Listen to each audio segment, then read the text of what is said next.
Wondering how your mindset affects your life? How to bring more energy into your business and life? Millions of people around the world ask these same questions daily. You are in the right place.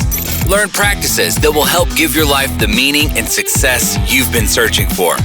Welcome to the Charge Podcast, teaching you how to create habits around real goals every day. Practical life advice from those who made it. Here's your host, Gary Wilbers.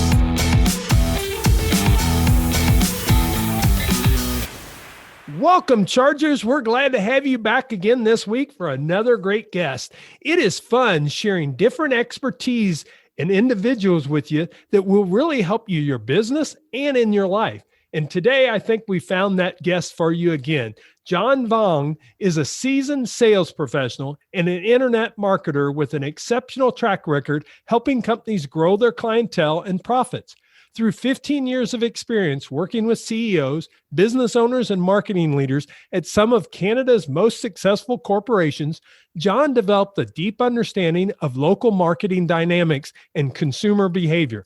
John's entrepreneurial spirit and experience working with more than 5,000 local business owners inspired him to start his own company, Local SEO Search, in 2013. Local SEO Search is a boutique SEO agency from Toronto. John helps small and medium-sized businesses rank on Google and dominate their local market for the right search terms. John, it is great to have you on the Charge Podcast. Welcome. Well, thanks a lot for the intro. I know it was kind of long-winded, but definitely gave a lot of insight, a little bit about my employment and career so far. Yeah, I think it really shows what your passion is, but I always tell people we start with a story, and you worked with another company and then decided to start your own. Where did that entrepreneurial bug come from? And is that part of the story maybe? So I don't know how far back you want me to start, but my parents came from Vietnam. Left the war and came liquidating all their assets to Canada. And they were business owners in Vietnam, but coming to a new country, not knowing the language, we kind of started with nothing, right? My parents, I'm the fourth child of immigrant family and parents. And for us, our upbringing was just trying to survive, having dinners together, food, shelter.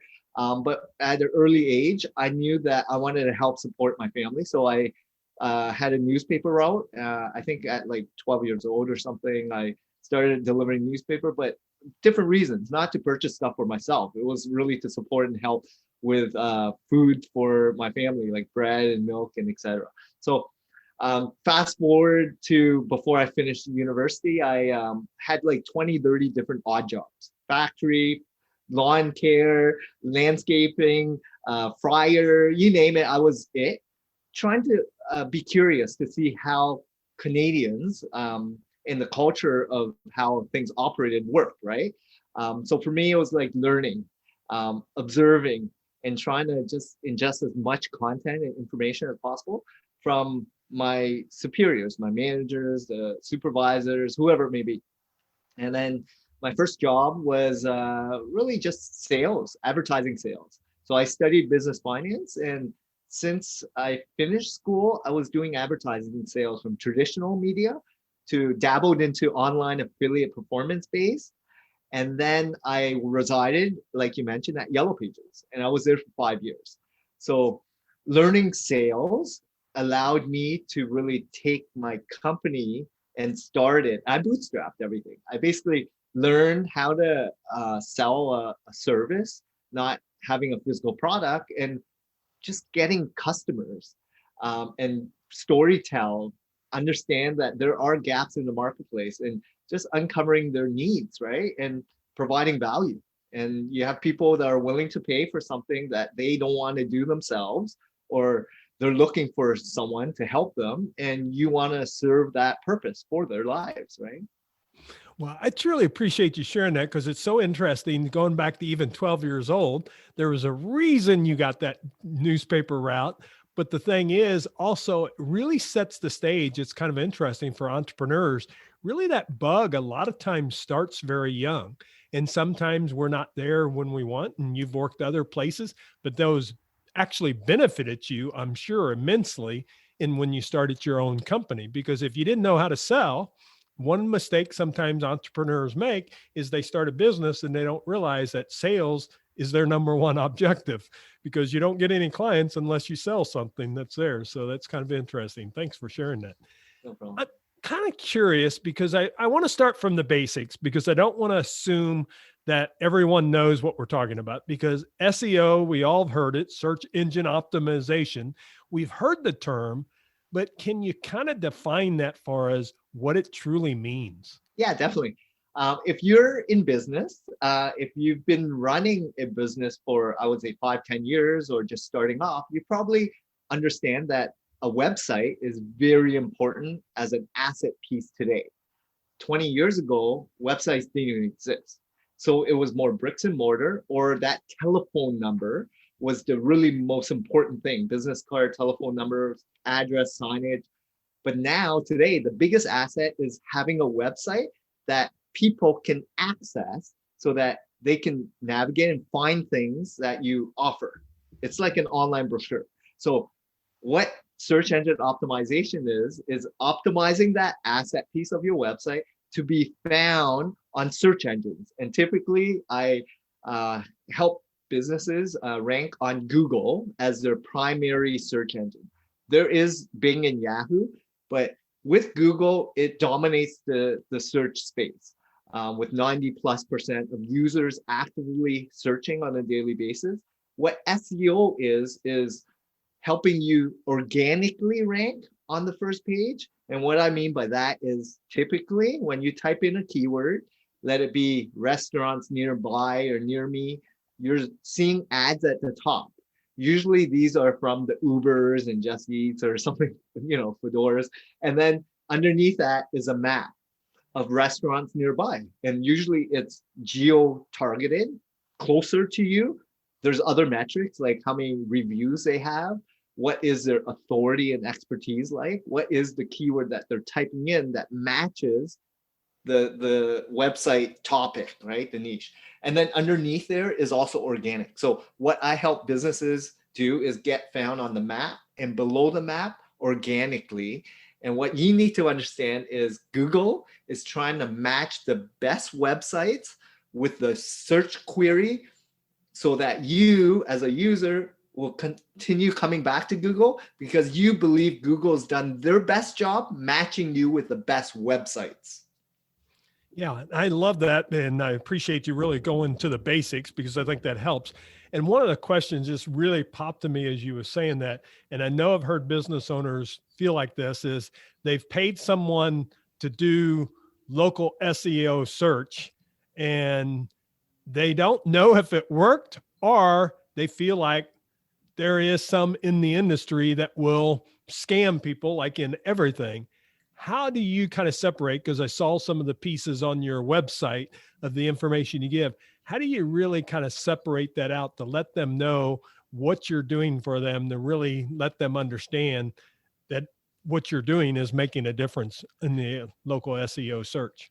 Yeah, so the challenge with this whole industry, SEO, is it's fairly complex and it's very complicated. There's this black box and unknown, very similar to a lot of different digital marketing and advertising campaigns. But with SEO, unless you're knowledgeable in a sense of understanding what links are, what on-page SEO is, what is the conversion traffic, impressions and keywords being derived, the journey of clients, you don't really understand what goes on in the Google landscape. So my job is to provide information, advice, and knowledge so that I equip business owners with enough insight that they feel that we can help them. Because my job is to help real businesses become experts online and become thought leaders. But you have to actually have to know how to run a business first. Like, I don't take just the average Joe, someone that's just starting off as an entrepreneur that doesn't know how to run a business. Like, the difference is a foundation. Like I learned when I was working at Yellow Pages, these business owners understood how to run a business without the internet. So imagine like 20 years ago, 15 years ago. I know it's hard with all the listeners that might be millennials and even younger, but we did live in years that didn't have the internet or email. How did those businesses survive? Well, they took care of their customers. They understand unique selling proposition. They added value to their customers. They really propelled on the service or product that they offered. They understood the competitive landscape. They understood foundationally what mattered to these customers who are willing to pay for a product and service of theirs. Fast forward to now Google and what is going on in the hyper growth phase of what's going on. Everyone wants everything yesterday. They want to pay nothing, and they feel like anyone can claim to be an expert just from putting a social post out there. So I always say, if you are going to do a home renovation, or if you are looking for a real estate agent and you're planning on moving, are you going to hire someone that's just out of school or someone with experience, like 20 years in the business? Very similar to renovations. You want to see a portfolio. You want to see what's been done, especially if it's a $20,000, $50,000 rental. It's a lot of money, right? Now it's your business. So think about this as an extension of your life.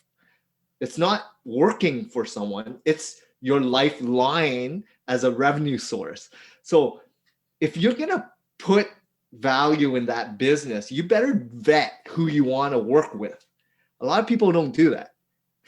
They say, oh, it's only $100, or they found an email or someone calling guaranteeing results. The challenge is you're tempted because of the price, but you don't know anything about that company. You don't even know who that is. So I always tell people, slow down, take a step back. If you're a business owner and you're going to build a real solid foundation business, what does it take to get investors to invest in it? You better know who they are. They're going to do their due diligence like a bank. They're going to need all the documents, because it's a $20,000 investment or $50,000 investment. If you're going to do it right, do the proper, vetting of asking the right questions, case studies, referrals, check them out. Well, I appreciate you sharing that, because it's so important, because that's the thing, is make sure you know what you're getting, because as a business owner it becomes so key. And today, if you're sitting there, because some of them are sitting there, I've heard a little bit of that SEO, but I've really not checked into it. Well, even with what's happened now with COVID and the whole pandemic, it's becoming even more important than ever to really realize that. How do you think, I guess this would be my question I have, how do you feel SEO has been impacted because of the pandemic and COVID? So I've been running this agency for 8 years. And first couple of years, it was more learning about like how to do it properly, how to service client, building processes, procedures, having frameworks in place. As I matured in the business, I realized what my focus is.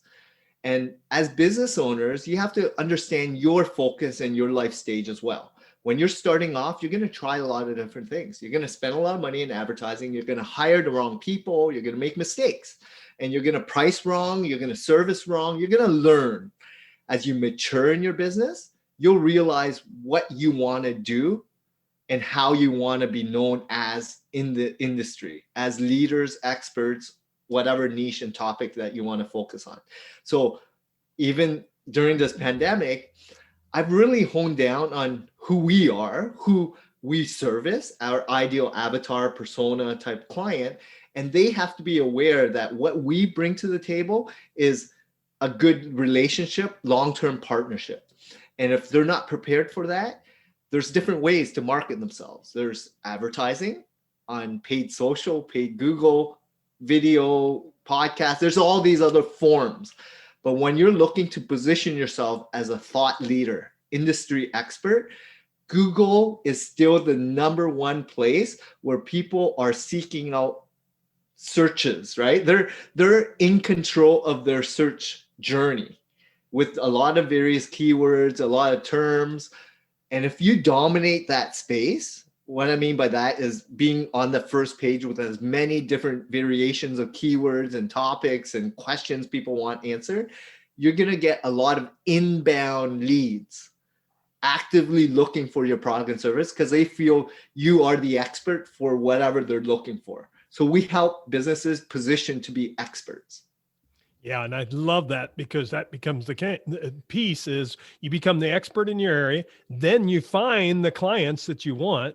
And as you said, Google has over 90% of the searches.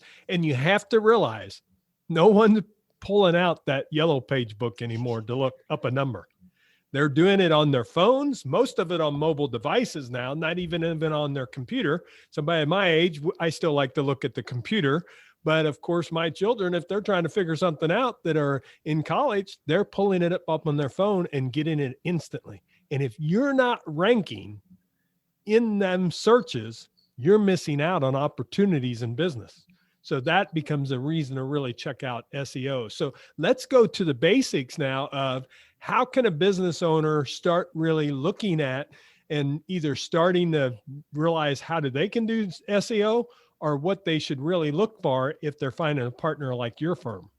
Yeah, definitely. So the first thing is acknowledging who your ideal customer is. First off, it's like run a business and take a profile of your 10 best paying customers, the ones that are actually spending money with you, and have a profile of them, their age, where they hang out, what platforms they're on, what's the content piece they like absorbing, and producing good information that answers their problem on the website that you own.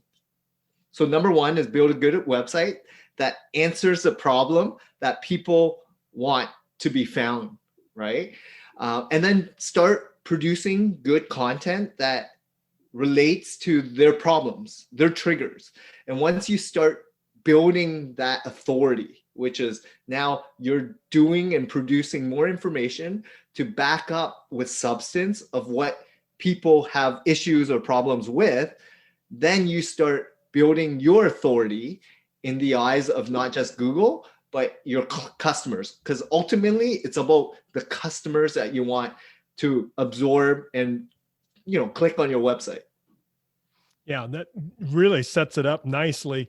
Now, if they're looking because they want to know about SEO, but they don't want to really do it, what would be the things that you told them? And we talked about this a little bit earlier, but I think it's important to come back to what would you tell them when they're checking out an organization that's going to do their local SEO? What are some of the key components they need to really, or the questions maybe that they need to ask to make sure that they're going to serve them the best? Yeah, with SEO, it's fairly complex. So there's over 200 signals, right? And you being a business owner, this is one out of the marketing pieces that you need to look at. Because digital marketing, traditional marketing, you might have a sales team, you might have internal marketing even with your existing client base, right? Email marketing. So SEO is all about it hits two types of clients, right? People that are actively seeking out your product service and people that are already knowing and aware of your brand. So it allows you to be there when someone's searching for you. You have to realize the importance of what SEO is first. If you see value in having your website prominent on Google, then SEO is the way to go. There's paid ads on top and there's other forms of advertising. The questions you need to figure out is, what is the purpose of this campaign? Once you deliver and figure out, like my goal is to generate revenue, obviously. People want more growth, right? They want more sales, they want more conversion, leads, but all different advertising mediums are derived with different outcomes.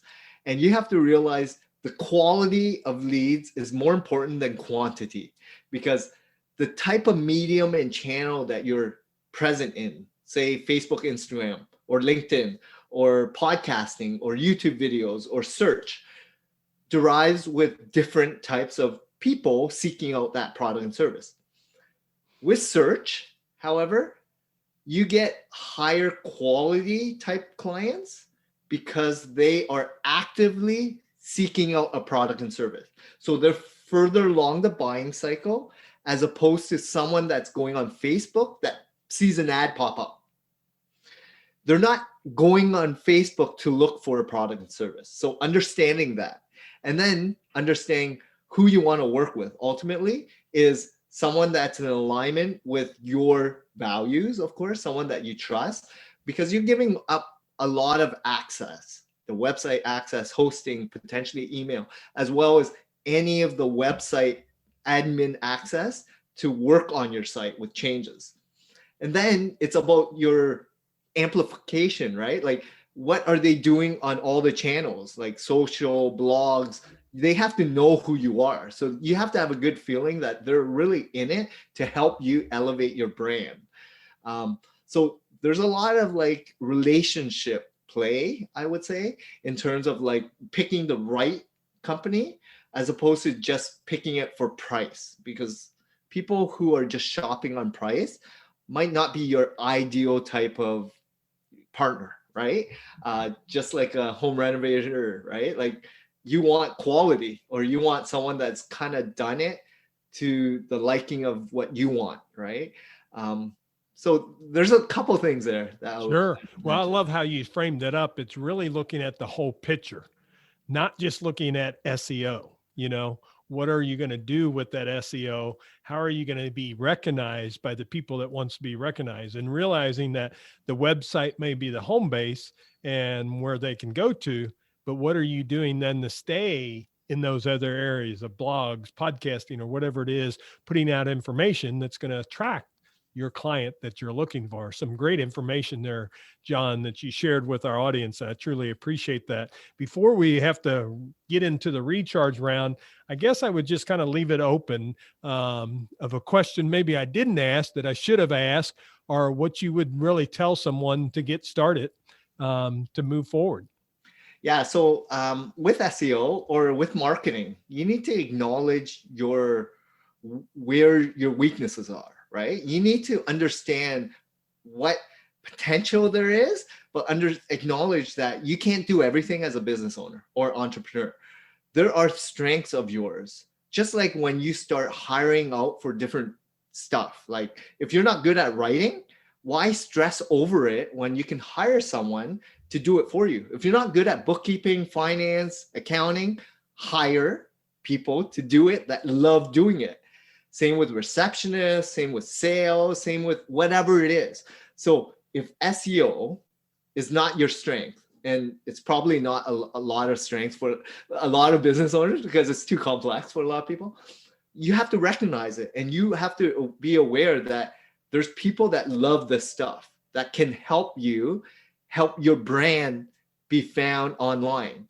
And once you acknowledge that gap, then you're more willing to understand and try different companies and see what's out there and navigate and be informed and educated. But just like a business owner, just like everyone else, really ask the questions that you feel would be good, suitable for your business. Like, are they in alignment with my values? Are they really after not just commission and sales, but really taking care of me in the long term? Do they understand the industry? Do they understand what I offer as a product and service? Have they worked with people similar to me? What is the results that they've gotten? Like, all these questions should be already written for you, right? Just like any vendor supplier relationship you're going to get into, it's the same thing, especially if this means a lot for your business. Yeah. John, I truly appreciate that, because one thing I knew when I looked up on your website and we had kind of connected to do this podcast, that you were a teacher first. And today you really shared with us your expertise by teaching us of things, not just about hiring someone for SEO, but the thinking about the bigger picture of your whole marketing concept and how does that play in. And then realizing as a business owner, we have strengths, but there's things that are not our strengths, and really play into those in each area that we have. So I think some great information. Why don't you share with the Chargers now? I know if they want a chance to get a website audit for free, you're doing that for our audience, and how they can reach out to you. Yeah, they can definitely check out our website. It's www.localseosearch.ca. So we offer it up. We usually do a phone consult to make sure that you qualify, because we want to work with real businesses, right? So you have to have a real business before we start doing an audit. But yeah, check us out, take a look and navigate around. We always do webinars. We have a podcast to educate people as well. We're here to educate, inform, and make you, make sure that you make an informed decision, no matter what decision it is. That's why John's taking the time today to be on our podcast, is basically to educate. And I love when people come from the teacher's heart, because then you know that they're really in tuned on what your business wants. So I truly appreciate that, John. We've got a few questions for you that I'd like to ask you, and they're what I call the recharge round. You know, the podcast is called Charge. Well, that's after a mantra I have called create habits around real goals every day. What habit do you think has led to success in your life? Just being a giver and someone that constantly curious and doing stuff. I'm always actively trying different things. I'm never stagnant. I'm always I always go, right? And people have to slow me down, but that's in my DNA. So hopefully that answers your question. Sure. You're a high achiever. We're always that type of person. How about one simple positive action you do each day to move forward towards your goals? Yeah, for me, I meditate in the morning just before I do my readings. So I usually read in the morning before the day starts. So I've gotten this habit after reading Robin Sharma's 5 a.m. Club. And I do the Ziva meditation, like Emily Fletcher, just stuff that helps me get into a good mindset of owning the day, owning the process, micro moments, just small little things. Excellent. How about share your biggest life lesson and what did you learn from it? Yeah, life lesson for me is I'm okay with failing. I failed a lot. I've, struggled a lot. I was in debt a lot. I made a lot of bad investments. I've had a lot of bad friends as well. And I learned from them. I try to learn from all my mistakes. But that's the only way to live, right? You can't live with regrets. You just have to move ahead. You have to pick yourself up and try not to do the same mistakes again. So for me, it's all about just life learning and mistakes. Yeah, a continual learning. That's why you're on this podcast, Chargers, is to learn. And John gave us a lot to think about today. And John, I can't thank you enough. Share with them again that website. We'll have it in notes too, but share that if they want to check out your company. www.localseosearch.ca. And yes, if you're asking that, they're out of Canada, but the thing is they will work with companies in the United States. And we have actually 68 different countries that have been on our podcast listeners. So you may get some from other areas also, John. So I just appreciate you sharing your expertise and allowing us to learn with you. So thank you so much for being on the Charge podcast. Thank you so much, Gary. I had a lot of fun. And hopefully anyone that has questions, don't hesitate to reach out. I'm here to always be of assistance and add value to your life. Chargers, I hope you take that into consideration. If you've got a small business, is your website local SEO searched? Are you getting return on that? Are you looking at your website and the other pieces of your marketing funnel that you have? How are you getting your customers right now? We got to continually ask ourselves, because as we know, it's second quarter of 2021. Before you know it, it'll be 2022. Time goes really fast. If it's been 5 or 6 years since you have updated your website, you might want to take a look at that, because that will show up as one of those challenges that you have. So Chargers, lots to think about. I'm so glad you joined us today for our conversation with John, and I look forward to having you back next week. Remember, if you like this podcast, like and share it. Let others know about it. If you know a business owner that may be looking for some SEO search and learning a little bit more about it, this would be a great podcast to share with them. Come back next week and we'll have another great guest. Make it a great day.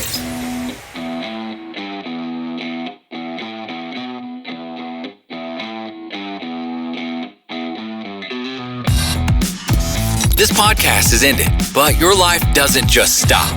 To continue your inspiring journey, head over to chargepodcast.com and access all the tools and resources mentioned on today's show.